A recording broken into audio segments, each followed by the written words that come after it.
स्नान फलम लभे। आज कार्तिक मास के कृष्ण पक्ष की नौमी नाम की तिथि, सोमवार, मघा नाम का नक्षत्र, ब्रह्म नाम का योग, तेतिल नाम का कर्ण और सिंह राशि पर भगवान चंद्रमा। इस प्रकार से पंचांग श्रवण हुआ। कृष्णाय वासुदेवाय हरे परमात्मने प्रणतः क्लेशनाशाय गोविंदाय नमो नमः।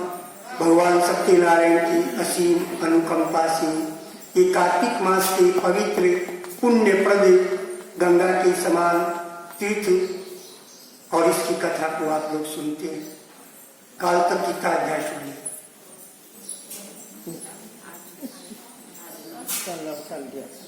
आज का तिथि 8 अध्याय सुन लिया, आज 9 अध्याय। आनंद कंद भगवान की। राजा पृथु नारद जी से कहने लगे कि जो आपने कार्तिक का व्रत विस्तार के सहित में कहा, उसमें आपने जो तुलसी के मूल में विष्णु पूजन का वर्णन किया और मैं तुलसी का माहात्म्य आपके श्रीमुख से जानना चाहता हूं। कथम ऐशाम समुत्पन्ना कस्मिन् स्थाने नारद, यानी तुलसी देवादिदेव भगवान को अति प्यारी कैसे हुई? हे नारद जी, ये तुलसी कैसे और कौन से स्थान में उत्पन्न हुई? आप तो सर्वज्ञ हो, ये सब और आप मुझसे वर्णन करके बताओ। प्रातः काल का समय है और कथा जो है, कथा तो जितने विस्तार में करो उतनी कथा है, संक्षेप में और इसका वर्णन करके सुनाना। सपृष्ठस्तेन कस्तंभो कुलगतो जगदीश्वर।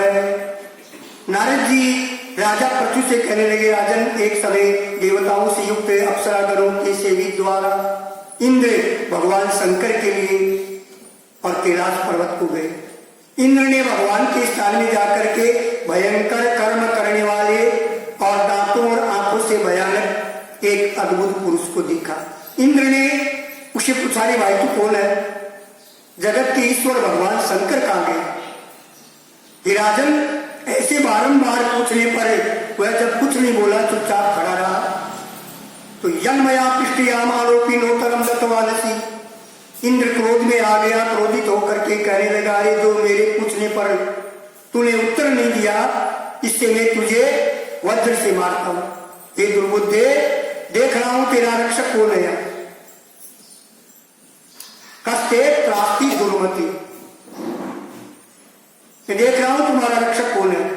इतनी बात कहकर के इंद्र ने और उस अद्भुत पुरुष को वज्र से प्रहार किया, मारा।